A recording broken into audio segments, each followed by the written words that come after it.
எடப்பாடி பழனிசாமி அவர் வந்து என்ன சொல்றாருன்னா அதிமுக வந்து வெற்றி பெறும் அப்படின்னு சொல்றாரு. ஆனா இவர் பாஜக கூட்டணிங்கிறாரு. எடப்பாடி பழனிசாமிக்கு அந்த அதிகாரத்தை யார் கொடுத்தா?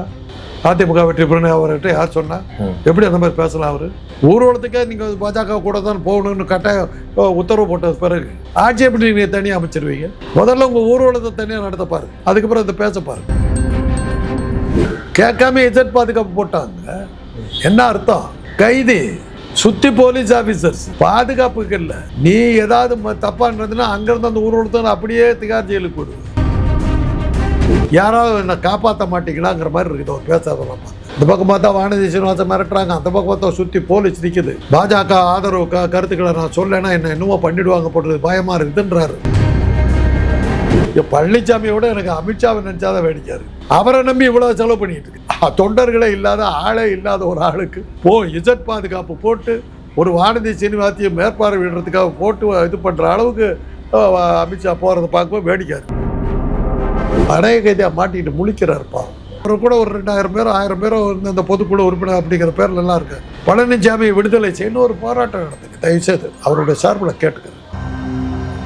ஊழலுக்காக கலைக்கப்பட்ட ஆட்சி வந்து திமுக ஆட்சி தான் அப்படின்னு சொல்றாங்க. கரெக்ட். இப்போ ஜெயலலிதா திமுக இருந்தாங்களா? ஏவன் குற்றவாளின்னு போனாங்களே, இப்போ திமுக சேர்த்தாங்க. அப்போ அவங்க நேயர்களுக்கு வணக்கம். இன்று நம்மோடு நேர்காணலில் பேசுவதற்காக அரசியல் விமர்சகர் மற்றும் மருத்துவர் திரு காந்தராஜ் அவர்கள் நம்மோடு இணைந்திருக்கிறார். வாருங்கள் அவரோடு பேசலாம். சார் வணக்கம். சார், அமித்ஷா அவர்கள் வந்து இன்னைக்கு என்ன சொல்லியிருக்கிறார் அப்படின்னா, தமிழ்நாட்டில் பாஜக கூட்டணியுடைய ஆட்சி தான் அமைய போகுது அப்படின்னு அமித்ஷா சொல்லியிருக்கிறார். எப்படி பார்க்குறீங்க அவருடைய கருத்து? வாக்கு எந்திரம் அவர்கிட்ட இருக்குது, தேர்தல் ஆணையம் அவர்கிட்ட இருக்குது, சொன்னால் சரியாக தான் இருக்கும். மற்ற கட்சிகள்கிட்ட மக்கள் தானே இருக்காங்க, இவர்கிட்ட தானே அதிகாரிகள் இருக்காங்க. எடப்பாடி பழனிசாமி அவர் வந்து என்ன சொல்றாருன்னா அதிமுக வந்து வெற்றி பெறும் அப்படின்னு சொல்றாரு. ஆனா இவர் பாஜக கூட்டணிங்கிறாரு. எடப்பாடி பழனிசாமிக்கு அந்த அதிகாரத்தை யார் கொடுத்தா? அதிமுக வெற்றி பெறும் அவர்கிட்ட யார் சொன்னா? எப்படி அந்த மாதிரி பேசலாம்? அவர் தான் ஒரு ஊர்வலம் போகிறதுக்கு கூட அவரை தனியாக அலோவ் பண்ணலீங்களே. வானதி சீனிவாசன் கூட போகிறாங்க. அப்புறம் எப்படி ஒரு தனியாக ஆட்சி அமைக்க முடியும்? ஊர்வலத்துக்கே நீங்கள் பாஜக கூட தான் போகணும்னு கட்டாயம் உத்தரவு போட்டது பிறகு ஆட்சி எப்படி நீங்கள் தனியாக அமைச்சிருவீங்க? முதல்ல உங்கள் ஊர்வலத்தை தனியாக நடத்த பாருங்க, அதுக்கப்புறம் அதை பேச பாருங்க. இஜெட் பாதுகாப்புன்னு அமித்ஷாவால் போடப்பட்ட போலீஸ் அதிகாரிகள் உங்களை சுற்றி நின்றுக்கிட்டு இருக்காங்க. ஜாக்கிரதை. அடுத்த நிமிஷம் நீங்கள் என்ன பற்றிருக்கீங்கிறது அமித்ஷாவுக்கு போயிடும். ஜாக்கிரதை. இதையும் மிஞ்சி எதா பண்ணீங்கன்னாக்கா வானதி சீனிவாசன் பக்கத்தில் இருக்காங்க. ஒரு ஊர்வலத்தையே பாஜக இல்லாமல் நடத்த முடியாத ஒரு ஆசாமி தனியாக ஆட்சி நடத்த போகிறாருன்னா அந்த அளவுக்கு நான் முட்டாள் இல்லைன்னு எனக்கு ஒரு நம்பிக்கை. நீங்கள்லாம் நம்புறீங்கன்னா நான் பொறுப்பெடுத்துக்கிட்டேன். என்னுடைய வயசு காலத்தில் அதை நம்ப முடியல என்னால். அவ்வளோதான். எடப்பாடி பழனிசாமி அவர்களுடைய பேச்சுக்கு பிறகு அமித்ஷா அவர்களும் சரி பியூஷ் கோயலும் சரி 2 பேருமே எடப்பாடி பழனிசாமியை மிரட்டியதாக வார இதழ் ஒன்று வந்து செய்தி கொடுத்துருக்கேன். அது எப்படி பார்க்குறீங்க சார்? மிரட்டலி அவங்க தான் தெளிவாக இருக்காங்களே. கேட்காம இஜெட் பாதுகாப்பு போட்டாங்க. என்ன அர்த்தம்? கைதி சுற்றி போலீஸ் ஆஃபீஸர்ஸ் பாதுகாப்புக்கு இல்லை. நீ ஏதாவது தப்பான்றதுன்னா அங்கேருந்து அந்த ஊர்வலத்தை அப்படியே திகார் ஜெயிலுக்கு போடுவேன். அதனால தான் அவர் வந்து கோயில் பணத்தை எடுத்து பள்ளிக்கூடம் கட்டாத இடிடான்னார்ல. பாஜகவுடைய கொள்கையை தெளிவாக சொன்னார்ல. அதையும் மிஞ்சி எதாவது பண்ணாக்கா என்ன பண்ணுவேன்? பக்கத்துலேயே வானதி சீனிவாசன் நிற்கிறாங்க. ஊர்வலத்தை தனியாக நடத்த விட மாட்டேங்கிறாங்க. அப்படி இருக்கும்போது பணைய கைதியாக இருக்கார். அவ்வளோதான். அவரால் ஒன்றும் பேச முடியாது. முதலமைச்சர் சொன்ன யாருக்கோ ஊதுக்குழலாக மாறிட்டார். ஊதுக்குழல் இல்லை, அந்த குரலாகவே மாறிட்டார். வேற ஒன்றும் பேச முடியாது. அவர் பேசுறது நமக்கு என்ன புரியுதுன்னா, நான் இந்த மாதிரி மாட்டிக்கிட்டேன் நேரா, யாராவது என்னை காப்பாற்ற மாட்டீங்களாங்கிற மாதிரி இருக்குது அவர் பேசாதெல்லாம் பார்த்து. இந்த பக்கம் பார்த்தா வானதி சீனிவாசன் மிரட்டுறாங்க, அந்த பக்கம் பார்த்தா சுற்றி போலீஸ் நிற்குது. பாஜக ஆதரவு கருத்துக்களை நான் சொல்லலைன்னா என்ன என்னமோ பண்ணிடுவாங்க போடுறது பயமாக இருக்குதுன்றாரு. என்னை காப்பாற்றுங்கன்னு அபயக்குரல் எழுப்புகிற மாதிரி தான் அவருடைய பேச்சுக்கள்லாம் நான் பார்க்குறேன். என்ன பண்ணுறது? தன்னறியாமல் உங்களை அடிமை சாஸ்திரத்தை எழுதி கொடுத்தீங்க, இன்றைக்கி அனுபவிக்கிறீங்க. நாங்கள் என்ன பண்ண முடியும்? All damage beyond recovery.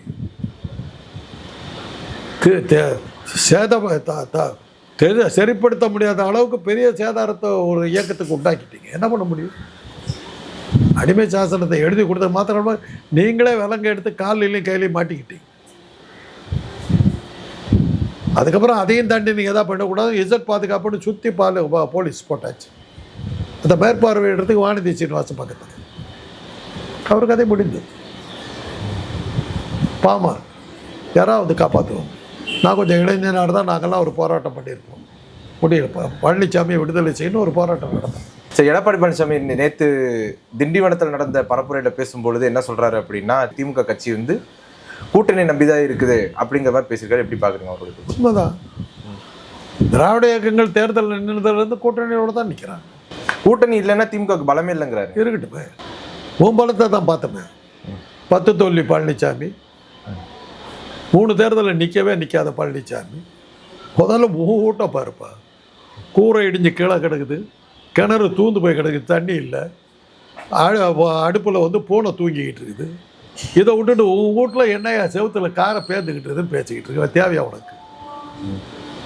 நீ என்னவா இருக்கிற? 10 தோல்வி பழனிசாமி கடைசி 3 எலெக்ஷன் இன்னைக்கு தேர்தலே நிற்கலை, கட்சியவே காலி பண்ணிட்டேன். எனக்கு அது உன்ன பழனிசாமியோட எனக்கு அமித்ஷாவை நினச்சாதான் வேடிக்காரு. அவரை நம்பி இவ்வளோ செலவு பண்ணிக்கிட்டு இருக்காரு. தொண்டர்களே இல்லாத ஆளே இல்லாத ஒரு ஆளுக்கு இசட் பாதுகாப்பு போட்டு ஒரு வானதி சீனிவாசத்தை மேற்பார்வையிடுறதுக்காக போட்டு இது பண்ணுற அளவுக்கு அமித்ஷா போகிறத பார்க்கும்போது வேடிக்காரு. ஒன்றுமே இல்லாதவர். இப்போ காந்தராஜ் இவ்வளோ போட்டால் எனக்கு சிரிப்பு தான் வரும். எனக்கு பின்னாடி அவர் இருக்கிறான், என் குடும்பத்தில் இருக்கிற பசங்களே வர்றது, என் பேர பசங்களாம் எனக்கு தனியாக கிடச்சா ஒத்தைக்கிட்டு தயாராக இருக்காங்க. அது மாதிரி இருக்குது என் நிலைமை. இப்போ எனக்கு இசட் பாதுகாப்பு கொடுத்தா என்ன பிரயோஜனம்? ஆளே இல்லாத ஒருத்தரும் இல்லாத விவேக் சொன்ன ஆளே இல்லாத இடத்துல யாருக்கிட்டா காப்பி ஆத்துறேன்? பழனிசாமி வச்சுட்டு என்ன பண்ணுறதா இருக்கு? அவ்வளோதான். பாவம். அவரோட அவரை கூட ஒரு 2000 பேரோ 1000 பேரோ இந்த பொதுக்குழு உறுப்பினர் அப்படிங்கிற பேர்லாம் இருக்காரு. பழனிசாமி விடுதலை செய்யணும் ஒரு போராட்டம் நடத்துங்க தயவுசெய்து, அவருடைய சார்பில் கேட்டுக்கிறேன். சூழ்நிலை பழைய கைதியாக மாட்டிக்கிட்டு முழிக்கிறார் பாவம், அவரை காப்பாற்று. திமுகவினர் வந்து என்னுடைய தூக்கத்தை தொலைக்கின்ற வேலையை செய்கிறாங்க அப்படின்னு சொல்கிறாங்க. அப்படிலாம் ஒன்றும் கிடையாது, முதல்ல உங்கள் கட்சிக்குள்ளேயே 1008 பிரச்சனை இருக்குது, அந்த பிரச்சனை என்னன்னு பாருங்க அப்படின்னு சொல்கிறாரு. அவர் தூக்கத்தை எப்படிங்க கலைக்க முடியும்? எடப்பாடி அவரோட தூக்கம். ஆமாம், அவர் என்னைக்கு எந்திரிக்க முயற்சி எடுத்துருக்காரு? அந்த ஸ்டூலுக்கு அடியில் படுத்தவர் தான் இன்னைக்கு உள்ள எந்திரிக்கலையே. கால்கள் தான் மாறுச்சு, படுத்தது எந்திரிக்கலையே. சசிகலா கால் போச்சு, அமித்ஷா கால் வந்து பிடிச்சிக்கிட்டாரு, படுத்திருக்காரு. அந்த இடத்துல எந்த கால் வருதோ அந்த காலை பிடிச்சிக்குவார். எந்திரிச்சார்ல தூக்கத்தை கலைக்கிறது. அதனால் அது யாரும் முயற்சிக்க வேண்டியது, முழிக்கவே முடியாத ஒரு ஆளை எப்படி எழுப்ப முடியும்? அதிமுகனுடைய மூத்த தலைவர்கள் எல்லாருமே ரொம்ப அமைதியான நிலைமையில் இருக்கிறாங்களே. மடியில் காணா வேற என்ன பண்ண முடியும்?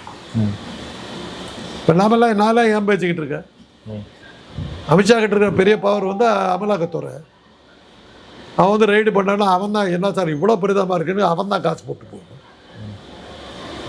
நான் அமலாக்கத்துறைக்கு சொன்னேன், என் வீட்டில் ரைடு பண்ணாக்கா தயவுசெய்து செய்தி என்னை கேட்டு போடுங்க. என்ன போடணும்? காந்தராஜ் வீட்டில் வருமான வரி ரைடு, பல கோடி கத்தையாக பணம் கைப்பற்றப்பட்டது, பல கோடி ஆகப்பட்டது, முக்கிய ஆவணங்கள் சிக்கின அப்படின்னு செய்தி போடணும். எதுக்குன்னா நீ பாட்டுக்கு ரைடு பண்ணி ஒன்றுமே கிடைக்கலன்னு சொன்னாக்கா நான் கடை வாங்கின அத்தனை பேர் வந்து நின்றுவான். ஏன்னா ரைடில் கூட காசு இல்லை, அவ்வளோ பிச்சைக்காரனா நீ முதல்ல என் கடனை கட்டுன்னு பிடிச்சாலும் நான் எங்கேயா போவேன்? இப்படி போட்டின்னா பல கோடிக்கு அதிபதி விஜய் மல்லையா அளவில், அம்பானி அளவில், அதானி அளவில் நம்மளால் இருக்காருன்னு ஒரு கௌரவம் கிடைக்கும். அதனால் தயவுசெய்து இப்படி செய்தி போடுங்க. அமலாக்கத்துறையினுடைய ரெய்டுக்கு பயந்து தான் திமுகலாம் இருக்கிறாங்க அப்படின்னு சொல்கிறாரு. அப்போ புரியுதில்லை, அமலாக்கத்துறை வந்து எதிர்கட்சியை மிரட்டுறதுக்கு தான் எடுத்துக்கிறது ஒரு ஒப்புதல் வாக்கு கொடுக்குறாரு. டாஸ்மாகில் 1000 கோடியில் ஊழல் பண்ணியிருக்கிறீங்க அப்படின்னு சொல்கிறாங்க. ஊழலில் வர்ற பணம் கருப்பணம் தானே இல்லையா? அமித்ஷா என்ன சொன்னார் 2 வருஷத்துக்கு முன்னாடி? இந்தியாவில் கருப்பு பணம் ஒழிக்கப்பட்டு விட்டது, ஒவ்வொருத்தருக்கும் 15 லட்சம். சுவிட்சர்லாண்டு வங்கியில் இருக்க பணமெல்லாம் அப்படியே முடக்கப்பட்டு விட்டன அப்படின்னா. அப்புறம் டாஸ்மாகில் 1000 கோடி ஊழல்னாக்க அந்த பணம் கருப்பு பணம் இல்லை. அப்போ அமித்ஷா சொன்னது பொய்யா? ஆக பழனிசாமி அமித்ஷாவை நேசா கிண்டல் பண்ணுற ரெண்டியா ஊழலை ஒழிச்சு விட்டேங்கிற மாதிரி கருப்பு பணம் எவ்வளோ இருக்குது என்கிட்டே கணக்கு. ஆக பகல்காமில் எப்படி போய் சொல்லி ஒரு 25 உயிரை பழி வாங்கினாரோ அதே மாதிரி கருப்பு பணத்தை ஒழிச்சு விட்டாங்கிறது பொய்ங்கிறது பழனிசாமி வாக்குமூலம் கொடுக்குறாரு. இன்னொன்று திமுகவை என்ன விமர்சிக்கிறார் அப்படின்னா 100 நாள் வேலை திட்டம் அப்படிங்கிற பேர்ல ஏமாத்திட்டீங்கன்னு சொல்றாங்க. நீட்டை வந்துட்டு ஒழிச்சிருவோன்னு சொன்னப்ப ஏமாத்திட்டீங்க அப்படின்னு சொல்றாங்க. தொடர்ச்சியா ஏமாத்திட்டு இருக்கிறீங்க அப்படின்ற மாதிரி சொல்றாரு. அது எப்படி பாக்குறது? அது மக்களுக்கு தெரியும். நீட் தேர்வை கொண்டு வந்தது யார்? காங்கிரஸ்ன்னு சொல்றாரு. பிரிட்டிஷ்காரன் சொல்றது, ராஜராஜ சோழன் சொல்றது. 2010 ராஜராஜ சோழன் சொல்றது தானே. அசோகர் கொண்டு வந்தார் சொல்ல வேண்டியது. நீ என்ன பண்ணிட்டு இருந்த? காங்கிரஸ் கொடுத்தது, அதுக்கப்புறம் தானே ஆட்சி வந்தது. நீக்க வேண்டியது தானே, தப்புன்னு தெரியுமில்ல. ஜெயலலிதா காங்கிரஸ் ஆட்சிக்கு முன்னாடி காங்கிரஸ் போய் தானே நீ வந்த. நீட்டை காங்கிரஸ் தானே கொண்டு வந்தது. அது எப்படி நீ விட்டுருக்க? நீ ரிமூவ் பண்ண வேண்டியது. ஜெயலலிதா அம்மையார் அவர்கள் வந்து அவங்க நீட்டுக்கு வழிவிடலை. ஆனா எடப்பாடியார் வந்து தானே நீட் தேர்வு உடனடியாக கொடுத்தாரு. நீட்டு ஜிஎஸ்டி பாஜக ஆடுற மாநிலங்கள் எதிர்த்து சொல்றான், முடியாதுங்கிறான். இவர் தானே முதல்ல கொண்டு வர்றாரு. இந்தியாவிலேயே முதலாக ஜிஎஸ்டியும் நீட்டும் கொண்டு வந்த ஒரே மாநிலம் வந்து தமிழ்நாடு. பழனிசாமி தலைமை அவர் தான் கொண்டது. அவரை சொல்லி என்ன பண்றது?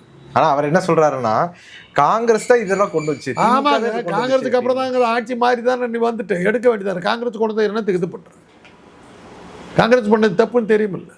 5 வருஷம் ஆட்சியில் இருந்தல்ல, ஏன் எடுக்கல? ஒன்றியத்திலே நீ தானே இருந்த, எடுக்க வேண்டியதானே. அங்கே காங்கிரஸ் செஞ்சு சொல்லிட்டு இருந்து நீயே எடுக்கல. அப்படின்னா நீ கொள்ளையடிச்சு விட்டு காங்கிரஸுக்கு கொள்ளையடிக்கிறது கற்றுக் கொடுத்தாங்க, நான் லாபம் சம்பாதிச்சது நீ. அதானே உண்மை. காங்கிரஸ் அந்த ஊழலை ஸ்டார்ட் பண்ணிச்சு. அந்த அந்த ஊழலை ஸ்டார்ட் பண்ணதை வச்சு பணம் சம்பாரிச்சுவன் நீ. அதானே நீ சொல்கிற ஸ்டேட்மெண்ட்டுக்கு அர்த்தம். நீ யோகியனாக இருந்தால் என்ன பண்ணியிருக்கணும்? உத்தமனாக இருந்தால் அந்த ஊழல் இதை திட்டத்தை நிறுத்தன்னு சொல்லிட்டு அபாலிஷ் பண்ணியிருக்க வேண்டியதானே.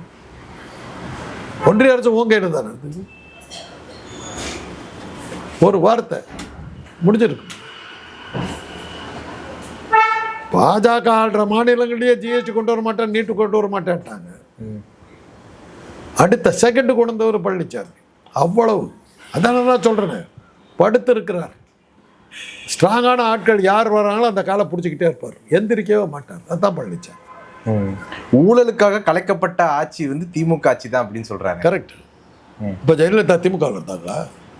ஏவன் குற்றவாளின்னு போனாங்களே, இப்போ திமுக சேர்த்தாங்களா? அப்போ அவங்க தெரியல. இந்தியாவிலேயே இந்தியா சுதந்திரம் அடைந்து இந்திய அரசாங்கம் ஃபார்ம் பண்ண உடனே ஊழல் குற்றச்சாட்டுக்காக பதவி நீக்கம் செய்யப்பட்டு வெளியே அனுப்பப்பட்டவர் கோபால்சாமி ஐயங்கார், ரயில்வே அமைச்சர், காங்கிரஸ் கவர்மெண்ட். அதுக்கு அடுத்தாற்போல் உலக புகழ்பெற்ற முந்திரா ஊழலில் மந்திரி பதவியிலிருந்து டிஸ்மிஸ் செய்யப்பட்டவர் டிடி கிருஷ்ணமாச்சாரியார். பிரதம மந்திரி பதவியிலிருந்து ஊழல் குற்றச்சாட்டுக்காக நீதிமன்றத்தில் குற்றவாளி என்று நிறுத்தப்பட்ட ஒரே பிரதம மந்திரி நரசிம்ம ராவ். ஊழல் குற்றச்சாட்டுக்காக முதலமைச்சர் பதவி நீக்கப்பட்டு சிறைக்கு சென்ற ஒரே முதலமைச்சர் ஜெயலலிதா ஐயங்கார். ஏவன் குற்றவாளி. திமுக காரன் எத்தனை பேர் இருப்பான் சொல்லுங்க? பதிலே வர மாட்டேங்குது. ஸ்பெக்ட்ரம் ஊழல்ன்றாங்களே கேட்டா. என்ன ஆச்சு? ஸ்பெக்ட்ரம் ஊழலுக்கு என்னாச்சு? அந்த ஜட்ஜி என்ன சொன்னார்? உட்காந்துருக்க சாட்சி சொல்றதுக்கு கூட ஒருத்தனும் வர மாட்டேன்ட்டான், கூட்டிகிட்டு போயிட்டாங்க. சர்க்காரி கமிஷன் என்ன ஆச்சு? எத்தனை பேர் உள்ள போனாங்க? எதை நிரூபிச்சிங்க? இந்த 3% காரனுக்கு இவங்க ஐயங்காருங்க இவனுங்க பண்ண ஊழலெல்லாம் மறைக்கிறதுக்கு பிற்படுத்தப்பட்டவர்களை இது பண்ணிக்கிட்டு இருந்தாங்க. இன்னைக்கு அதெல்லாம் சொன்னதுக்கு அப்புறம் வாய் மூடிட்டு நிற்கிறாங்க. இந்தியாவிலேயே முதலாக ஊழல் குற்றச்சாட்டுக்காக வெளியே போனவர் கோபால்சாமி ஐயங்கார். இவன் வந்து திராவிட இயக்கத்தை சொல்றான். ஊழலின் ஊற்றுக்கண்ணே, பிறப்பிடமே. எந்த ஒரு யோக்கியமான விஷயங்கள் நடந்திருக்குது? கிருஷ்ணன் உங்களுக்கு யாரு? கிருஷ்ணன் நீங்க என்னவா நினைக்கிறீங்க? எந்த கிருஷ்ணனை கேட்குறீங்க? கடவுள் கிருஷ்ணனை? கடவுள் கிருஷ்ணன், கடவுள்னு இருக்கு இல்லை? ஆமா. அந்த கிருஷ்ணன் யார் கூட இருந்தா? கூட மகாபாரதத்தில் யார் கூட இருந்தா? அர்ஜுனன் கூட. அவங்க எல்லாம் யாரு? பஞ்சபாண்டவர். திரௌபதி என்னாச்சு? அப்போ திரௌபதிக்கு என்னாச்சு? அவையில நிற்க வச்சு அவங்களை அவமானப்படுத்துறதுக்கு முயற்சி பண்ணாரு. அது எப்படி அந்த அவமானம் எதற்கு நடந்தது? கௌரவர்களுடைய அவையில். அதை எதுக்கு நடந்தது அந்த அவமானம்? சூதாட்டத்தின் கூட. சூதாடுறவன் தர்ம, உங்க சனாதனம், அதை ஃபாலோ பண்றவங்க தான் இவங்க. இவங்க வந்து திராவிடத்தை சொல்றாங்க. கண்ணகி மதுரையை எரிக்கிறாங்க. அந்தனர் அறவோர் ஆவினங்கள் மாட்டெல்லாம் எரிக்க கூடாதுங்கிறார். இவங்களெல்லாம் விட்டு மற்றவங்களை எரிக்கணுங்கிறார். திராவிடம் சனாதனங்கள் திராவிடம். ஆனா அதுவே திரிக்கப்பட்டதுன்னே சொல்றாங்க. எது அதுவே திரிக்கப்பட்ட, அதாவது அந்த அந்தணர்களை விடுத்து பசுவை விடுத்து. அந்தணர்னா நீங்க சொல்ற மாதிரி பாப்பான் இல்ல, அந்தணர்னா உயர்ந்த மனிதர்கள் அர்த்தம். இவன் வந்து தன்னை அந்தணன் சொல்லிக்கிட்டான். இவன் பேர் பாப்பான். சாமர்த்தியமா அந்தணன்னு தான் பேரை மாத்திக்கிட்டான். சரி, ஏன் பசு ஏன் எரிக்கி விட்டாங்க? பசு வந்து நம்ம புனிதமா கருதுறதுக்கு பசுவை தின்னவன் பார்ப்பான்.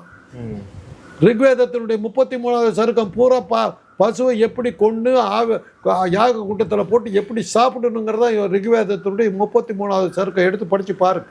இப்போ எழுத்துல கிடையாது, ஓசையில தான். ஆனா நம்முடைய மாடுங்கிறது எருமை மாடுன்னு தானே சொல்லியிருக்கிறாங்க. எருமை மாடு பசு மாடு எதுவாக இருந்தாலும் நீ அதை கொல்லக்கூடாதுங்கிறது தான் இது. இவன் மாடு தின்னவன் தான் இவன் ஆரியன். இங்க வந்து ஒன்றும் நடக்கலன்னு விட்டுட்டான்.